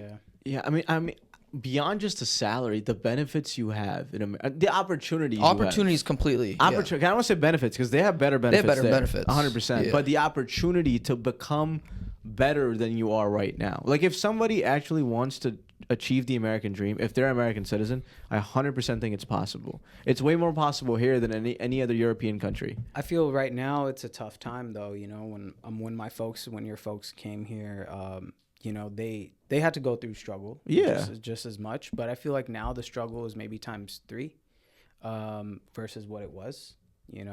And Definitely. it's just like a scary time for immigrants. Even if you're born here and you're brown, it's just a scary time, like, I don't know. I think a lot of people don't think of this as an American dream. You guys drive through California ever up north? Yeah. You know how you drive through, not the SoCal area, but like when you go Bakersfield, more that way. Yeah. And you see these little towns and there's like a little Chipotle, not even a Chipotle, it's probably a Taco Bell. Ghost Like shacks, motel. yeah. And you'll see some truck drivers. And imagine, the SpongeBob Lazy Town flute sound? No. Just like it's I wish we could get it later maybe. Okay. But yeah, it's just kind of a letdown. Like imagine you leave Punjab, that's where a lot of truck drivers come from, and you get here illegally and you're like the American dream and you're listening to like all these Gen Z rappers. speaks. Gen Z speaks. Andrew Huberman, and then you land up there. Man, Matt told me there's going to be opportunity. Yeah, we actually during my sister's wedding, we had this guy. He did our lighting. I think it's like Man's Lighting. He was a Punjabi guy in NorCal, great guy. And he had some guys working for him, and one of the guys was from India, and I was like, "How'd you get here?" And he told me he came through Africa. Like they went literally off the boat. What? Yeah, there's an illegal human smuggling route that they take. So many routes, dude. And in Hindi, I remember asking him like, "Yo, you're here now, like this is the American dream. Like, I'm sure you're motivated. I'm sure you got some ideas." And he's like, "I'm gonna go back." Like, I know go a back person that in a- physically in a climbed the wall and got arrested as soon as they climbed the wall. How did you meet this person? They're a legal citizen now, but So he's going back, but I'm sure he was well off back there. Oh Come on. yeah. For him to afford, bro, come on. For him to afford to, but like there's so much opportunity here. But Yeah. but if you But come like if you're here, a broke Indian, bro, coming here, you're definitely not going back. in 2026, if you come to America illegally, illegally? I don't think there's so much opportunity. Well, yeah, because it's ICE is everywhere, bro. But like, how many parents and how many people generations before us came here illegally and then seeked asylum or tried to get citizenship? Dude, took my grandfather so long to get a green card. It's definitely not easy right now. But I work with a lot of illegals because I supply swap meets. Stop saying that on the podcast. You're screwing yourself over. Why? What are they gonna do? Come? Yes. Arrest me. Yes. I'm not saying shit. Yes. I'm not a rat. They will literally. No, but seriously, I work with a lot of illegals because I supply swap meets. They will detain you. Detain me, bitch. Get me. We want the podcast to continue. They're like, where are these swab meets at? Come on, they all know. Yeah. You know what I mean? But I supply a lot of swap meets. And so these guys, they literally tell me that they laugh about it. They're like, it's crazy right now. But they're like, let them take me. I'm just going to pay the money and get right back here. That's funny. Yeah. But that's the thing, right? They're still, they're working swap meets, bro. Like, how much are these guys really making? How much are they really profiting? It's more than you would think, but it's like, if they're doing that and they're going to go back to Mexico and they're still going to pay to come back here, the opportunity's still alive and well. Yeah, Mexican people, I would say Hispanics that cross the border, they have so much drive. They have so much drive, bro. They come here and they are taking up all the jobs. You'll go into any cuisine and you'll go in the kitchen and there's going to be some Latinos back there, chefing it up. They are the ones that are actually the backbone of this country. It's actually crazy. I think I read 30% of ICE agents are Hispanic, right? Probably Like more. Cubans. Probably They got Cubans. those jobs too. They're like shit. They're probably Cuban, bro. Yeah, I don't know, man. I was but- talking to a family yeah. friend who did come here now legal, but he came illegally, and we're talking about all the ICE stuff happening, and he's laughing. He's like, you know what? He's like, partially of what's happening right now is our fault. Like, as Americans, it's our fault. We let these people in. Like, obviously, we shouldn't have let an influx of people in.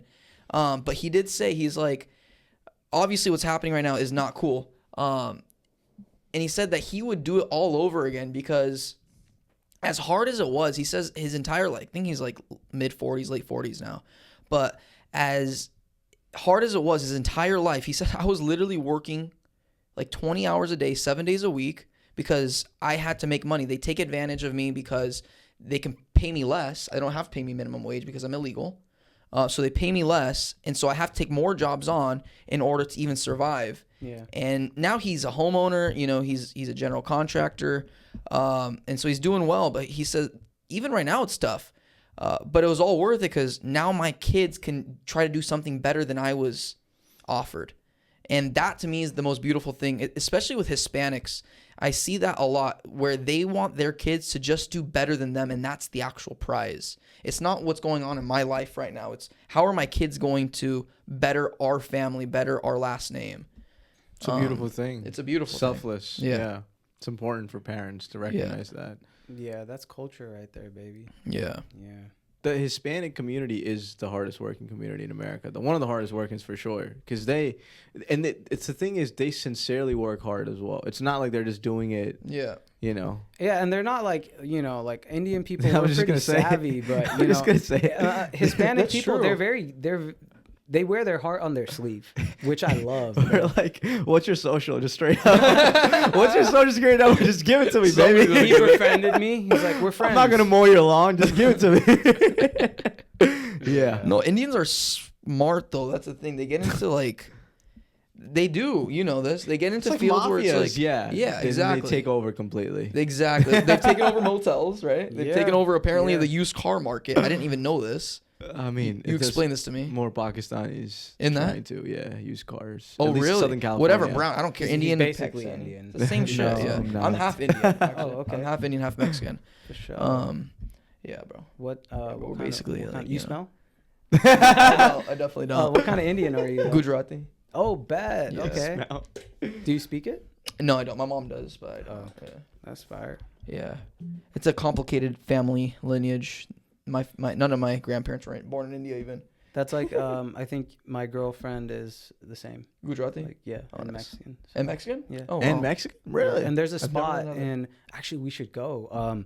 I took a picture of it when I was driving to Mike in LA, but there's a spot that does Mexican Indian fusion. Yeah. You're shitting me. Yeah. I'm down. What's I'm it down called? to go. I'll find it. I took a picture. So Yeah, it's bro. there. Is it So- nearby? Not here, but No. Santa Monica area. I would say more like a mid city. Oh, okay. Yeah, Like yeah. Culver City area, like mid-century, or Yeah, a little past Culver. Yeah, Okay. yeah, Check it out. yeah. Cool, man. Anything else you want to say before we depart? yeah. Words I of wisdom? actually had some questions. I wanted to hear you guys tell me about Yeah. Shoot us. this space. And you told me a little bit, but Yeah. what really led you to this idea? And this is episode 31. 30. 131. Yeah. 130, 131. Yeah. Dude, that's a lot of episodes. It's a lot of episodes. It is. Yeah. Lots of hours. Well, I think we started doing the podcast unintentionally, I think. We started a YouTube channel. It was just like silly. We did like pranks. We did like vlog style stuff. And we did two podcasts. And that was the only thing we did consecutively. Okay. But then like I went to Thailand for like a month and a half with Jenish. He went to Europe and we came back and college got harder. It Yeah. wasn't like freshman year. It was like now we're like in mid college. So it got harder. So we stopped. COVID hit. And then he brought the idea to let's just do a podcast instead of, you know, our whole YouTube shenanigans. So we did a Zoom podcast for 37 episodes, right? Yeah. And then we stopped that because life and laziness. And then I started a warehouse business, a liquidation business. And so I was like, dude, now we have a physical space. Let's turn this into like a real thing. We can buy the equipment. We both work. We have money now, so we can buy equipment and start, doing things. And our boy moved to San Diego, so he didn't do it with us, but him and I continued it.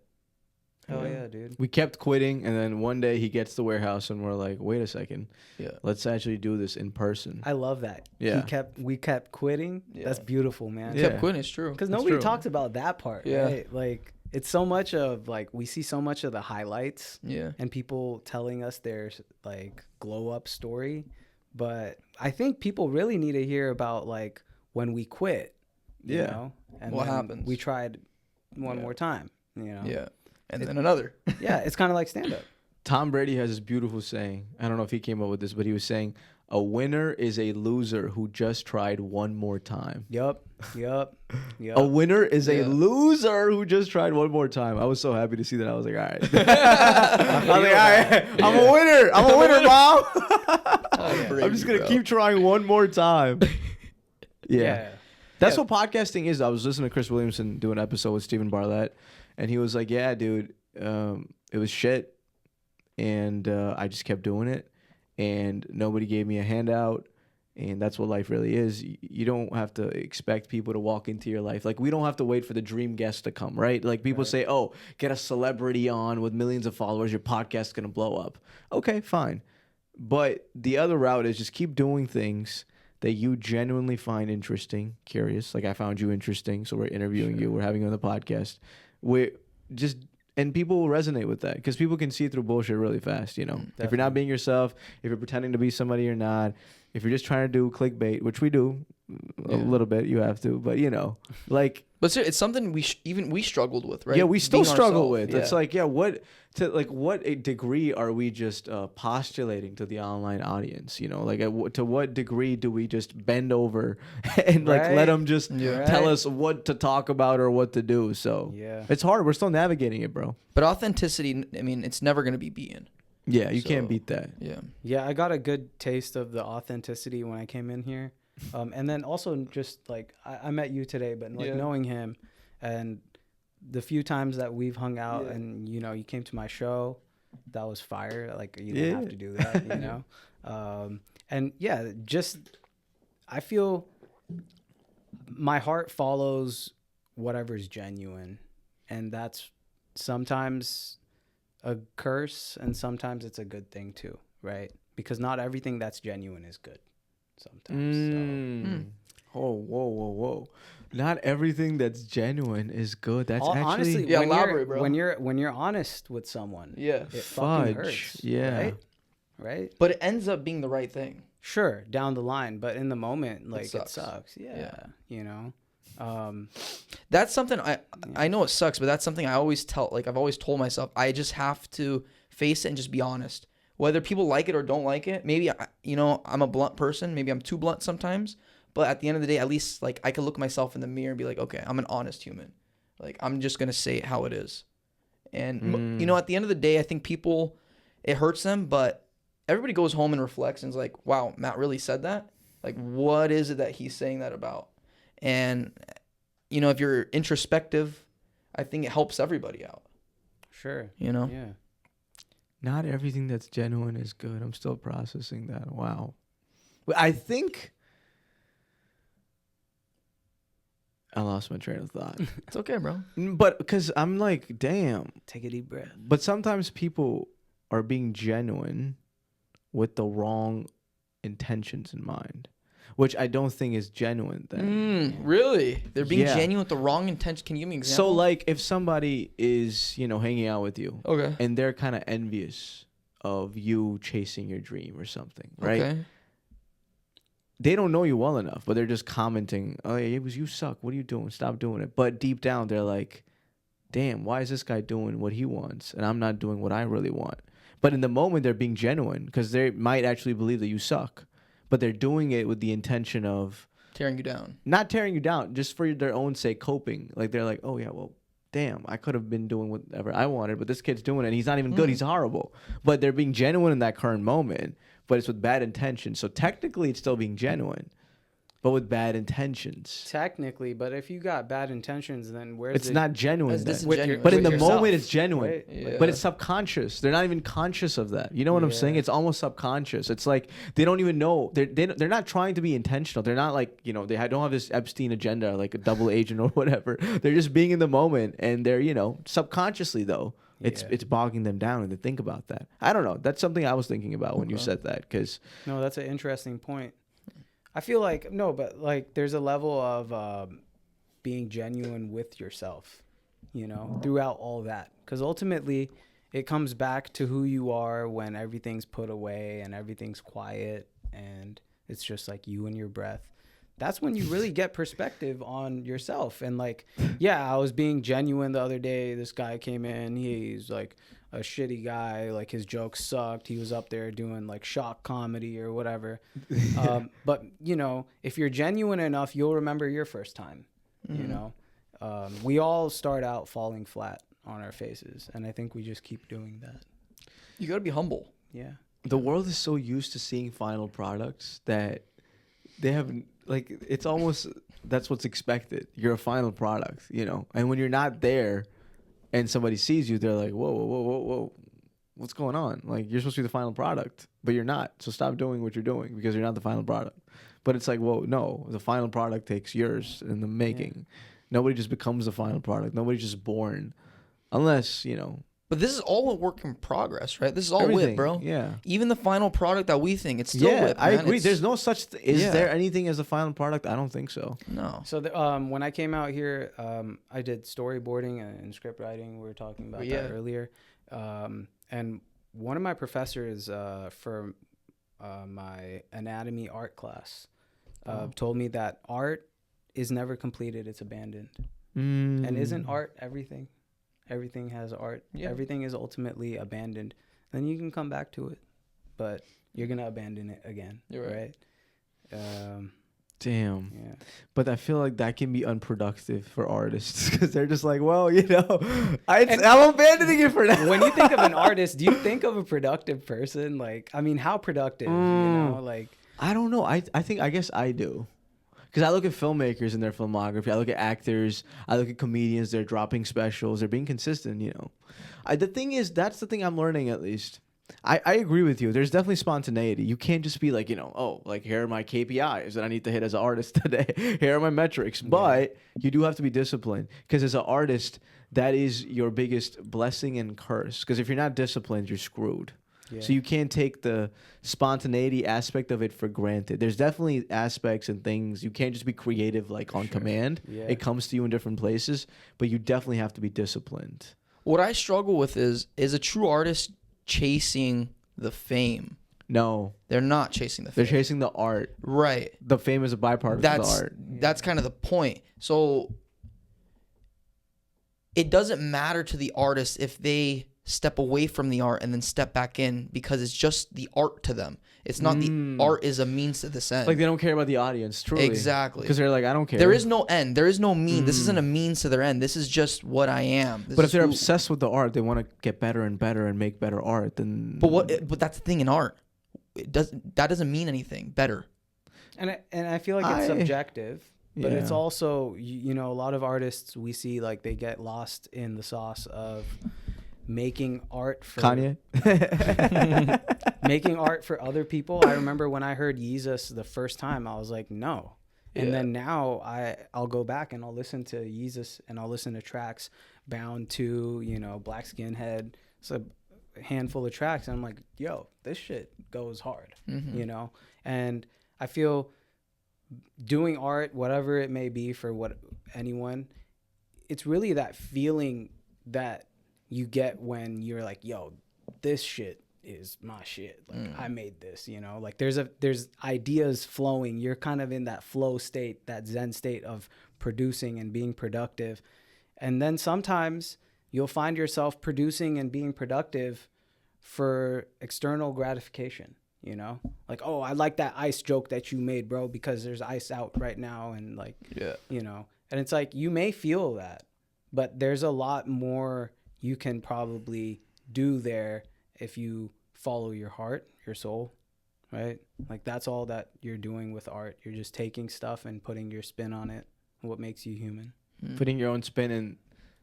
I've been thinking a lot about what an artist is, and I think everybody is an artist. Every human is, but not everybody has the time to observe things. You know, because as an artist, what you're doing is you're observing things in different formats. Okay, as a comedian, I'm observing things in a funny way. As an actor, I am telling stories from somebody else's perspective, and I'm observing their, like, you know, the way they talk, the way gestures. Yeah. Any artist, they're painting, okay, they're observing this particular photograph or this particular person. As podcasters, we're observing the words coming out of your mouth, and then we're projecting words back to you. It's a subtle art, but it's definitely, I believe, it's like an art form.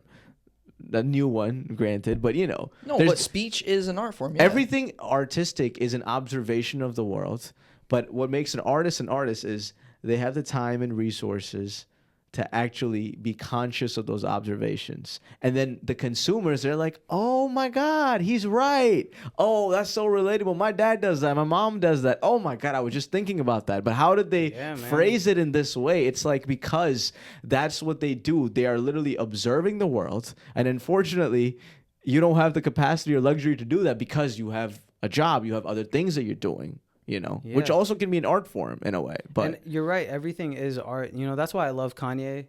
You know, he samples so much. And I've gone back and I've listened to these songs. And there have been a handful of songs that I've heard, like Touch the Sky. I didn't hear that song. I heard the original first. And I thought this was a great song. Like, you don't need to sample, like, it's fine the way it is. It's timeless. And then I heard Kanye's, and now that's all I hear, you know? Yeah. Being able to observe and take and then add something to it from yourself after analyzing and going through trial and error, you know? Like, failing is so important. Man. But I've seen this on the internet, dude. Like, the reels that do better are not necessarily, like, amazing, but it's just the person being confident. Like, if it's a comedian or a sketch person, it's just like, it's ridiculous, right? But it's like the guy believes this is funny. The guy believes it's relatable. The girl believes what she's saying is important. And people are liking it because, yeah, duh. It's like, it's almost subtle. It's like you don't even understand what's happening. But because they have you under their kind of influence, you know? It's like a beautiful thing, which is why it makes sense, right? Because if you look at a painting that's really expensive that sells, you're like, what the hell is this? No, but the artist believed it important enough. And the consumers were like, yeah, wow, what is this? Tell us more. Tell us about this cricket ball that you painted that you're selling for $10 million, you know? Yeah, and they do that. It's all confidence, dude. They take from, like, America is known for that, right? Like, we'll take things from different cultures and we'll repackage it and be so confident with it. Yeah. And I feel like Americans, by far, I've met some Canadians, Indians, you know, people in Europe. Americans are like dumb confident, but they're so confident. Yeah. But they are like dumb confident. And we kind of get a bad rap, but we've been successful. That's how we're running the world, bro. We're confident. Yeah, we're the hyper successful ones. We went to Japan. Yeah. Japanese people are the most talented people I've ever seen in my life. Any worker that we saw in Japan, bro, a retail worker, food restaurant worker, anybody, they were trying their best at their jobs. They were so precise. They were so pristine because they're talented and they care about the stuff. In America, we don't give a shit, but we just talk the talk. Yeah. And we just believe in ourselves somehow. It's like radical optimism, but it somehow worked, that it's working. I met a group of Europeans in Croatia, and they're all like our age, backpackers too. And I was the only American. And it was like the running joke that, because like when we go out to eat, everyone's kind of like waiting for somebody to make a move, and I'm the one that's going and like asking for initiative. Hey, to the table. Yeah. And then they're like, classic American. And I'm like, classic American? I'm just asking for a fucking table. Like, what are you talking about right now? Or like when we're going and cliff diving, like I'm the first one cliff diving. They're like, classic American, Bud Light. Like, we love that shit. You know? Bud Light. And I'm like, okay, this isn't just one European. We have like a group of 10 people. And they all have this like conception that Americans are the ones that are the ones with their chest out, their chin up. And to me, it's a good rap. Like, I love that shit. Like, that's why we are successful, literally, because our confidence is just, We don't even realize how confident we are. That's how crazy it is. We don't. We just are. Yeah, that's a great point. We don't even understand. Yeah, we what don't are. understand it. But it's beautiful though, because that's innately who Americans are. But then you take a Japanese family from Japan with those qualities that you mentioned, Yeah. and then your young, Japanese boy is growing up in like Palo Alto, and he has both. He's confident, and he has all those other skills that he picked up from his culture. But he's in America. Yeah. He's American. Dude, you ever seen like the mathletes? They have like an Olympic mathlete team. All the kids are Indian, but they're American. And they beat, I think they beat India recently, but they were all Indian, dude. The hyper successful people are the ones that are confident, but have the information behind them to back it. Yeah. That's actually hyper competent, success. yeah. They're a competent, confident person. But Indian people are scary, bro. Because now, no, but not only are they confident, but they're actually smart. You know, like Americans are like kind of dumb, confident.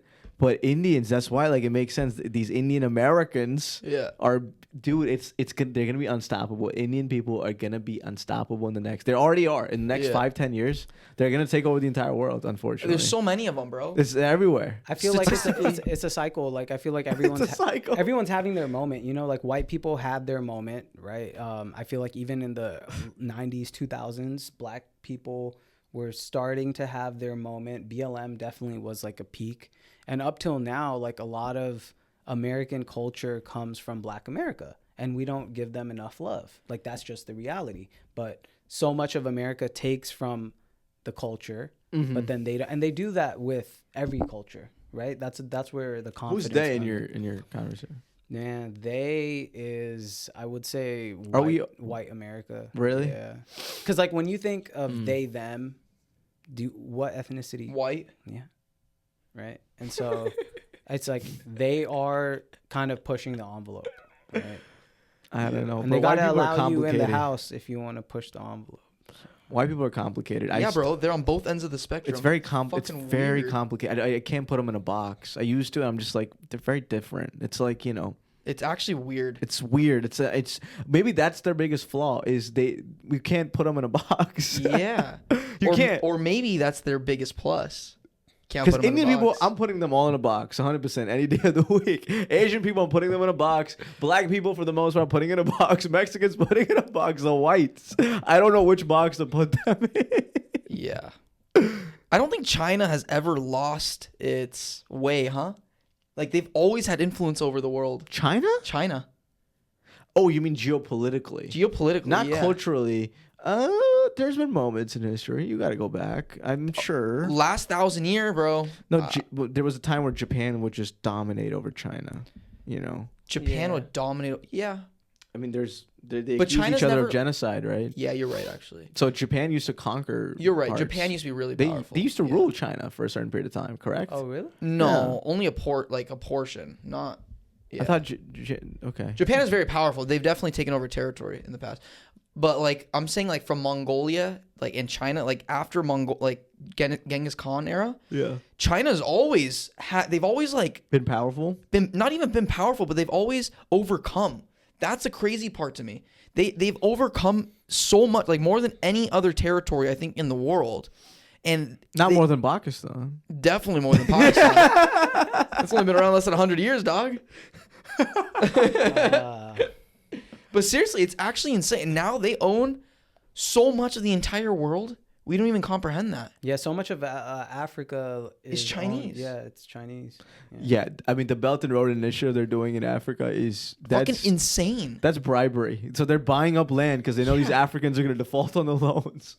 It's so predatory. Yeah, it's scary. It's helping the politicians though right now. But India and China are at each other's throats, which is good. We need that. We can't get the Chinese and Indians unite. Yeah, if the Indians and Chinese unite, I'm telling you, over. That's it's 3 over for billion. everybody. That's more than 3 billion. That's half the world. That's half the world, bro. Fuck, dude. The Indians and Chinese. No, we don't want that. We don't want that. We don't. Hell no. So what if we all just live united together, happily? So much of our production is from like India and China too, not just like material, but also like, things online, services. Call centers. Unfortunately, because their labor is so dirt cheap. I know a couple comedians that pay Clippers? guys in India, VAs. yeah, Yeah. to edit their stuff. I feel dirt like we're cheap. entering a territory where this podcast might continue for like 3 more hours. So I'm gonna have to stop it Oh. right now.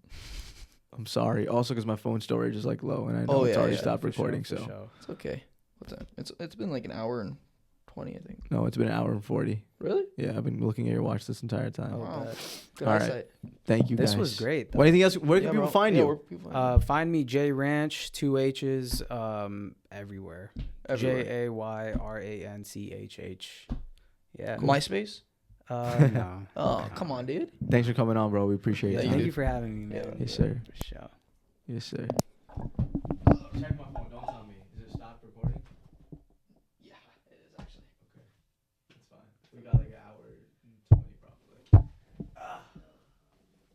So you guys edit your stuff Yeah. in-house? He does That's clips. I do the actual pod. That's good. Oh, wow. We got majority of it. Just go to bed. Yeah, hour 20. Hour 20. Perfect. That's fine. Yeah. Yeah, I like your quarters, dude. Thanks, bro. You gotta figure out the storage thing though, bro. We can't have that happening. Bro, I don't know what to do. Use the work phone. I had 205. Yeah, I'll bring it for the mastering. But you have iCloud storage or no? I do. I pay for that shit, dude. Yeah, something's wrong. So I would go to the what- Apple store, dude, this weekend. No, I'm gonna get a new phone, dude.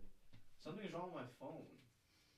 It can't. So you can't go from 205 gigs to 235, and I delete an hour-long pod, and it's still 237. That doesn't make sense. I would go to the Apple store though, before you buy a new phone, cause your phone's pretty good. It's still pretty new. I definitely wouldn't buy a new phone just because of that. Okay. Yeah, we just missed out on the last 10 minutes, which is fine. Oh, last 10 minutes? Yeah. Mine We got was an hour and 40. So Hour and 40. so 20 minutes. Okay, so 20 minutes. But that's fine. We'll just cut on you. Yeah, that's fine. But on audio, it'll be good. Oh, yeah, that's. Yeah, can you stop it real quick?